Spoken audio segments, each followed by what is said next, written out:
like we're being attacked. What is it? I don't know. On this episode of Old Joe's Reminiscence, as the Ark seems to come under attack, the Starlost regulars seek the help of a special guest star, Edward Andrews.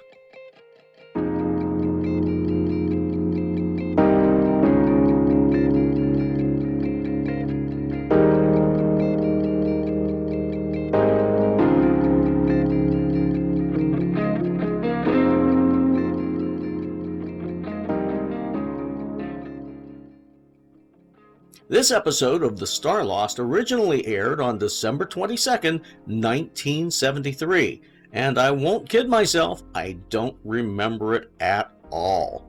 Nope, I'm not even going to try to remember seeing this one. If you haven't seen it, I suggest that you do so now before continuing. Otherwise, you may be bombarded with spoilers while we visit Farthing's Comet.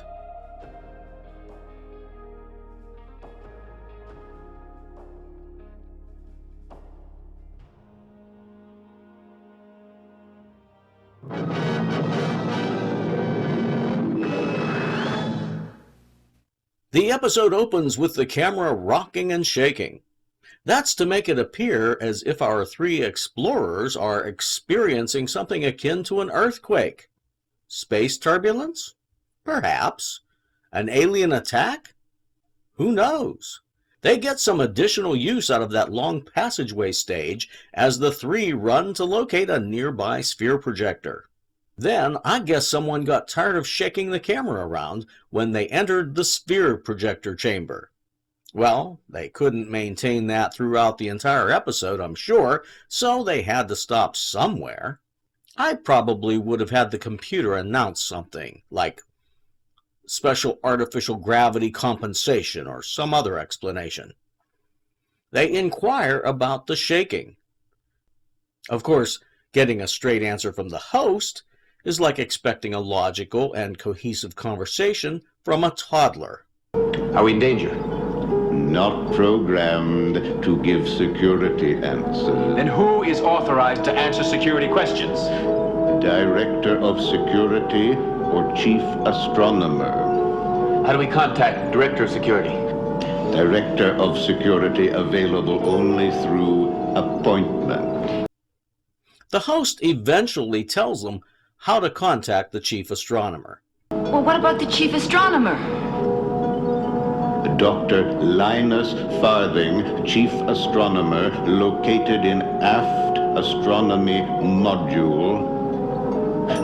Communications code 226-45-41-03. I want to contact Dr. Linus Farthing. Communications code 226-45-41-03.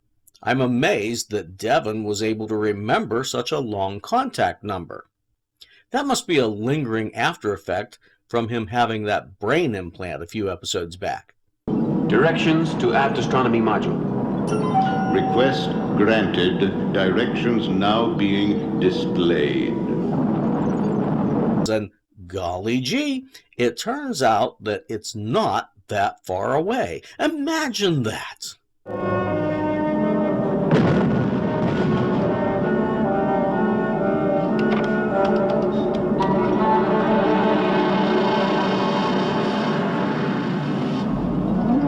Structural damage severe. Tube AA171 ruptured. Fissures appearing in ceiling of Dome 281. Dome 281, did you say? Yes, Doctor, 281. Atmosphere stable, with exception to those areas reporting ruptures to both primary and secondary walls. When I first noticed Edward Andrews as Farthing, I immediately thought of that 1970s film Tora, Tora, Tora. But of course, he's been in so many films and television shows over the years. Edward Andrews was born in Georgia on October 9, 1914. His first stage appearance was in 1926 as a 12-year-old. He made his Broadway debut just 9 years later in 1935 at age 21. He started acting in films in 1936, but his career really took off in the 1950s. With his trademark white hair and glasses, he could play anything from a jovial grandfather to a corrupt politician. He guest starred on scores of television shows and he appeared as a character actor in numerous films. He was active on stage and screen for nearly 6 decades. His final role was as Mr. Corbin in the 1984 film Gremlins. Edward Andrews died on March 8, 1985. His trademark eyeglasses look so 1970s, don't they? Linda Sorenson appears as Dr. McBride. This role came very early in her decades-long acting career that includes hundreds of voiceover and on-screen performances. For someone with such a notable career, there's not much information about her other than to say she's a Canadian and she was born on January 19, 1940. Devin addresses the man, who's looking into a viewer that gives me Star Trek Science Station vibes. Excuse me. Yes, what is it? What if I could have a word with you? No, you may not have a word with me. If there's one... Huh? Who let you in here in the first place? Nobody let us in. We let ourselves in. Well, you could just let yourself right straight back out again. Didn't you see the red light? Yes, but... Now look, Doctor... No, don't look me. My name is Farthing, Dr. Linus Farthing, and what I say goes around here, and I say, you go. Devin immediately cops an attitude, and he tells the man that, get this, something's happening to the Ark. Let me show you something.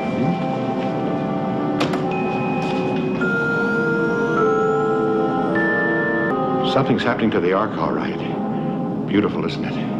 Why, it's like a dream come true.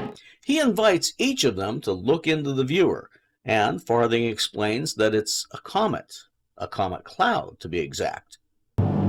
As the Ark approaches the nucleus of that comet at a speed of 60,000 miles a second, well, as it approaches, it is being bombarded by the outer particles. So we're not being attacked by aliens, eh? Speaking of aliens, where's Oro throughout all this rigmarole? Farthing is of the same opinion as so many others they've encountered. Nothing can be done to save the Ark. He explains that some meteors are making it through or around the Ark's defenses. When Rachel suggests that Farthing should have known about the comet as a potential threat, he says, Of course I knew it. I've known about the comet for years. Meanwhile, in another lab, Dr. McBride is typing away at a computer terminal. Then we're back with Farthing. Devin wants to know if he could gain access to the comet data if he knew Farthing's computer code. What's he getting at, I wonder? Farthing says that the comet is nothing to worry about. Are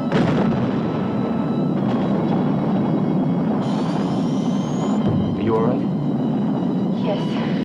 Farthing is jazzed to be the first astronomer to get this close to a comet. Well, that's like saying you're the first man to look down the barrel of a gun. Only we're stupid enough to keep on looking down the barrel while someone at the other end pulls the trigger. Oh, not stupid, dear boy, not stupid. Persevering, perhaps, but never stupid. Doctor, answer my question. Why is the Ark on the same course as that comet? Oh? It's not just chance, is it? What are you trying to say? What I'm trying to say, Doctor, is that you or someone had a hand in putting this Ark on the same course with that cloud. That's preposterous. It's what, Doctor? You know, for someone who has absolutely no knowledge of science or astronomy, you are a very perceptive young man. Then Farthing admits that he did alter the course. But all I did was fire the reactors for a couple of seconds. That's it, just a snap. You fired the reactors? I think you misunderstand. What I was referring to were the auxiliary astronomy and navigational reactors. Well, who cares what you call them? They're still reactors, aren't they? Wait a minute. Do you actually mean that there are other reactors? I believe that's what I said. Yeah. Well, then the search is over, isn't it? Yes, it could be. McBride reporting, Dr. Farthing. Do you receive me?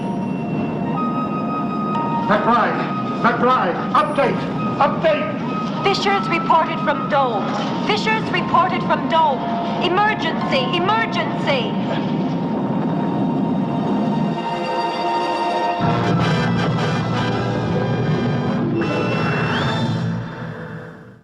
As we rejoin the Starlost in Act 2, McBride updates their status. Situation stabilizing. Reports of fissures not as critical as first reported following latest impact. Arc damaged, but not in immediate danger. Farthing is busy pressing buttons on his console, but Devin keeps nagging him. Don't interrupt, I'm busy. I have to interrupt you, Doctor. You're persistent, aren't you? So he noticed that too, huh?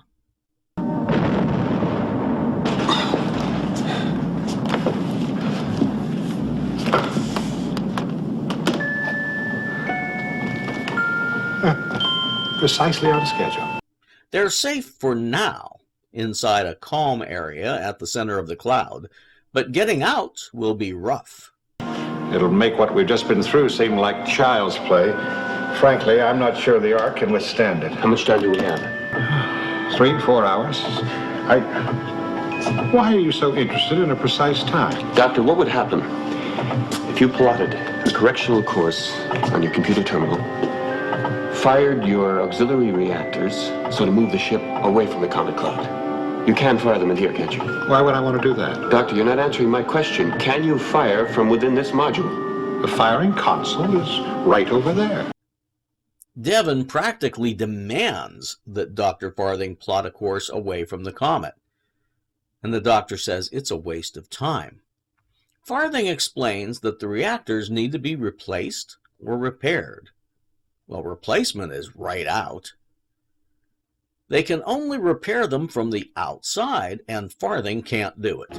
Look here, I'm a scientist, not a repair man. Don't you think I would have done it if I knew how or had the help? But it is possible to repair the mechanism. Oh, I suppose so. Anything's possible. Actually, I never thought about it because, well, McBride and I are the only people left here in the module. It takes 3 people to operate that craft.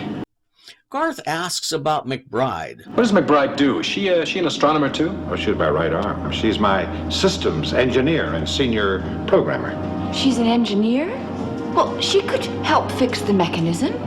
It takes 3 people in the ASC, and somebody has to stay here and monitor the data. Well, what's an ASC?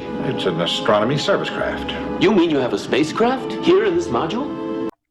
Those 3 get the idea that they can pilot the craft and do a spacewalk to repair the reactors. You need 1 person to pilot it, 1 person to go outside and make the repairs, and then 1 person to keep an eye on the umbilical line, see it doesn't get entangled. What do we do once we get outside?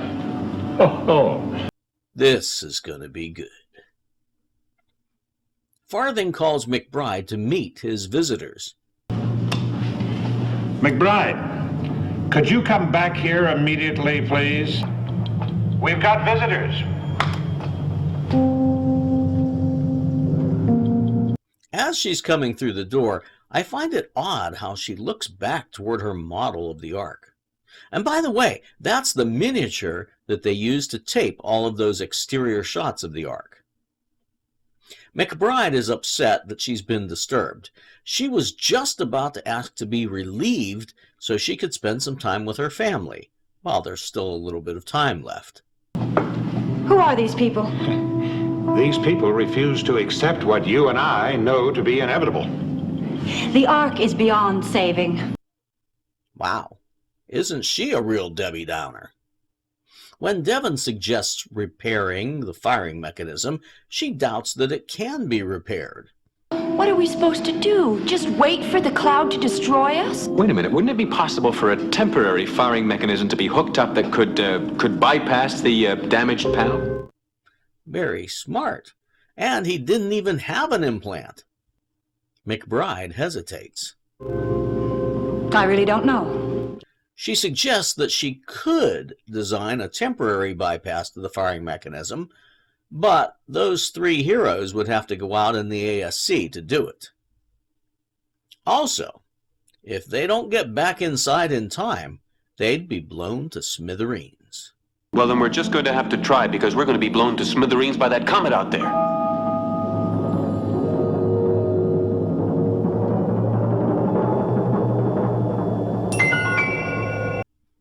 We move outside to the ASC. Garth, the blacksmith, is the pilot at the controls, of course. Rachel is along to assist as Devin is getting suited up to do his spacewalk. Okay. Back at the astronomy module, McBride wonders if Devin will be successful. Will he be able to do it? I doubt it, but I got tired of arguing with him. Did you complete your bypass design? It's ready. Will it work? Of course it will work, Doctor. Devin enters the airlock, and after a few minutes, he's floating in space.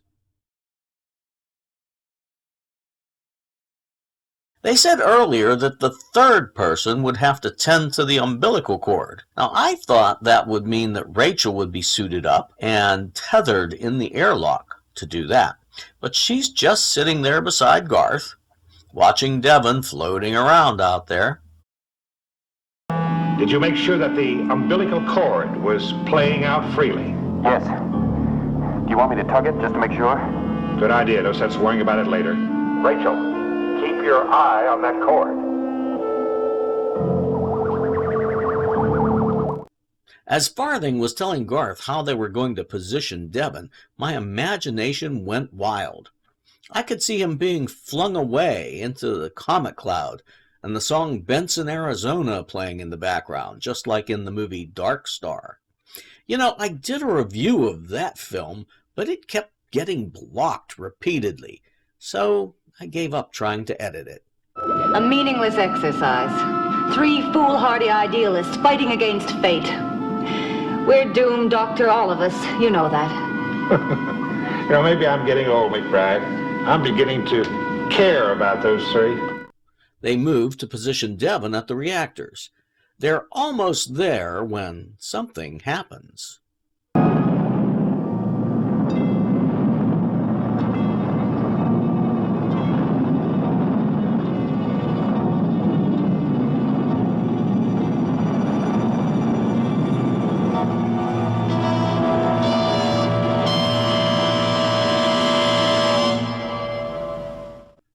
As we return to the astronomy module to open Act 3, we find the two doctors at their consoles wondering what just happened.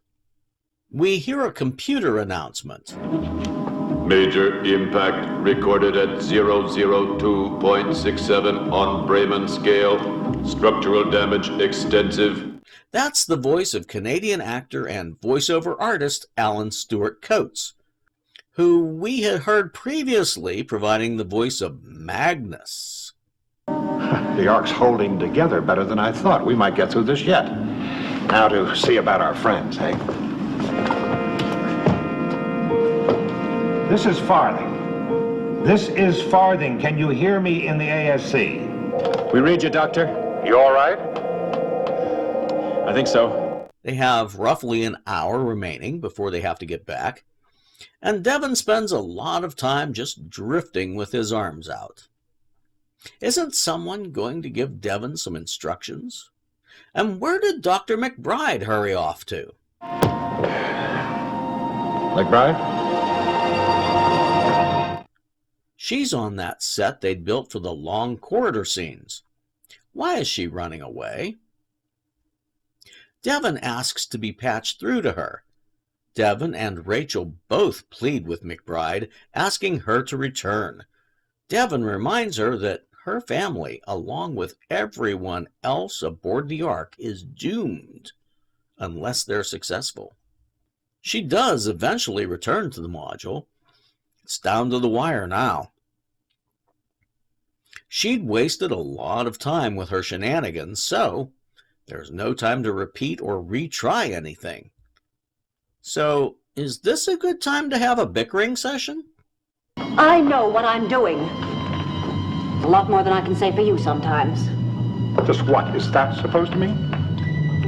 So, the great Dr. Linus Farthing doesn't like to have his professional conduct questioned.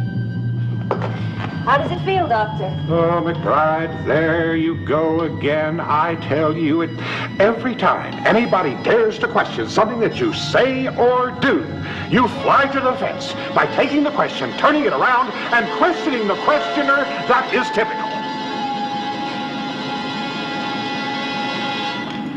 She does eventually return to giving Devin some instructions, but that doesn't mean they're through bickering. I am not bickering, Doctor. I am simply replying to the initial question which you asked me, which did cast some doubt over my professional ability. McBride? You're infuriating. She asks Devin if there are any problems. No. It's just that everything seems to take longer out here. Well, don't worry. You're doing just fine. Devin reports a burned-out panel. McBride has Devin move some wires from that panel to another one. Farthing asks if it will be much longer. He appears to be getting worried. We've got to get him back into the ASC and all three of them back in the Ark within 10 minutes or it's all over with them. 10 minutes?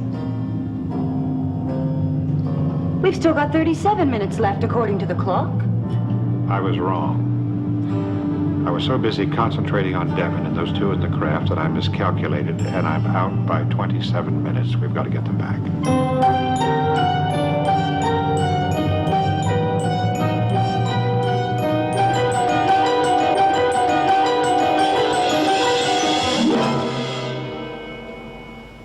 In Act 4, Devin is still drifting by the reactor. I'm sorry, McBride. It's not like me to make stupid mistakes. That's all right, Doctor. A human error. I wasted 12 minutes back in the tube tunnel.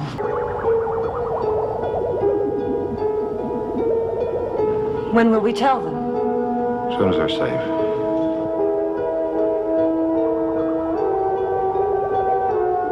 Now let's get you back to the ASC. All right, I'll take over, McBride. And Devin somehow manages to work his way back to the ASC. But now the airlock seal is broken. Because, of course it is. They can't pressurize the chamber to let him in. Dr. Farthing, it won't pressurize. What do you mean it won't pressurize? Hey! What are you doing in there? You almost ran me down. What's going on? Rachel says the airlock seal won't pressurize. So, I guess they'll just have to wait for Devin's suit to run out of air, jettison his lifeless body into space, and do the last few episodes without Keir delay. All right. No, actually, with no ideas left, Devin decides to cut himself loose. I'm reminded of the 1969 movie Marooned, wherein 3 astronauts are stranded in a disabled space capsule. They've only got enough oxygen left for 2 before help arrives. So one of them volunteers to go out and fix the engines. You can just imagine how that goes. Garth hands control over to Rachel so he can look at the airlock. Then he merely presses the same buttons that she'd already pressed. One part of me wanted that to work, just because, but another part of me understood just how ridiculous that was. McBride has an idea. Now, Garth, are you willing to try something? Anything. It might be tricky, and it could be dangerous for you and Rachel. But will it help Devin? I don't know. It might. We'll do it. The ASC can push him. This had better work. They only have a few minutes remaining. Devin, what's your life support reading? Danger. Don't panic. There's a reserve that doesn't register on the dial. I hope you're right. I'm certain. I helped design those suits and life packs. So, just how old is she? Wouldn't those have been designed and developed before the Ark launched, hundreds of years ago? Sometimes I think the writers forgot how old the Ark was supposed to be. McBride tells Garth to slow down, or he'll drive Devin right through the wall. He'll never make it. There just isn't time. If only... Go ahead and say it, McBride. Say what? If only I hadn't miscalculated it. Oh, anyone can make a mistake, Doctor. There's a long shot of them approaching the Ark. We'll give them one more minute. Please, not another minute of that.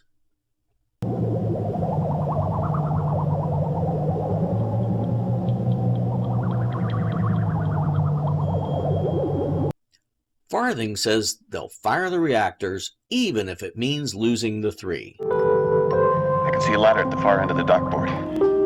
If you missed the rung, you'd be crushed.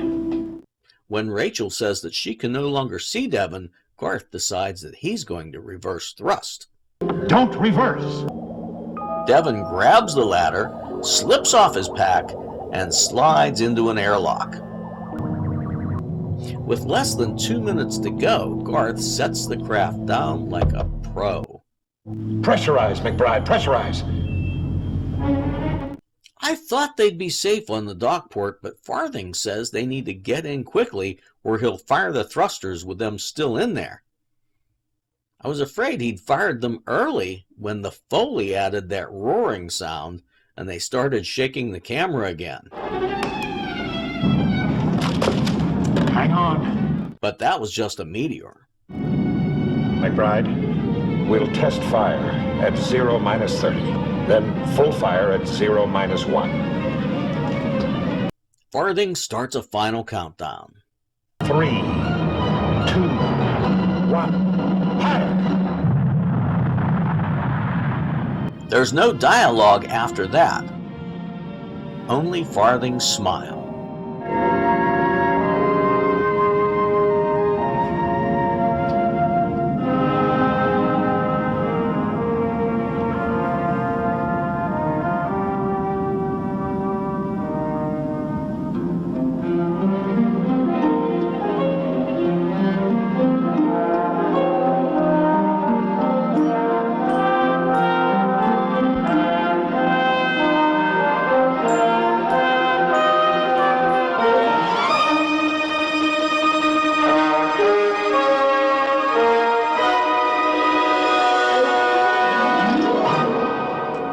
So I guess they were successful in escaping the comet.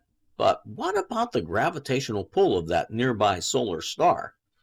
We know something has to go wrong, am I right? They couldn't have been totally successful, or there'd be no more suspense to drive the show. Maybe that's the plan.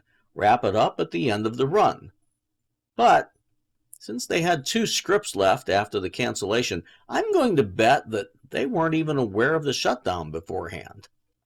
Once again, this episode did nothing to jog any 50-year-old memories. Maybe I just gave up and stopped watching then. But seeing the title of the next episode, I have a nagging suspicion that I might have seen that one, or at least parts of it. I can't be certain, but I'm asking you to be certain. Certain to like, subscribe, and please leave comments. We're getting close to the end of the Starlost, so I've been thinking. I've been reminiscing it right about the 50 years point, and since I can only produce one of these videos about every 2 to 3 weeks apart, 1974's The $6 Million Man is out of the running. It's got 5 seasons, totaling more than 100 episodes. That would take years. I just don't want a long-term commitment. Now, last summer, I had considered going back to the 1970 British science fiction series UFO, or UFO, as we say here in the United States.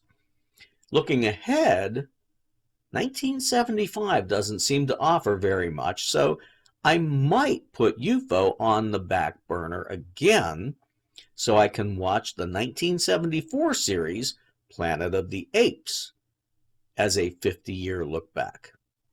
Assuming I can find somewhere to watch it, that is. I have some other projects planned in the meantime, so hit the notification bell. Here we are, with 2 more episodes of the Starlost remaining.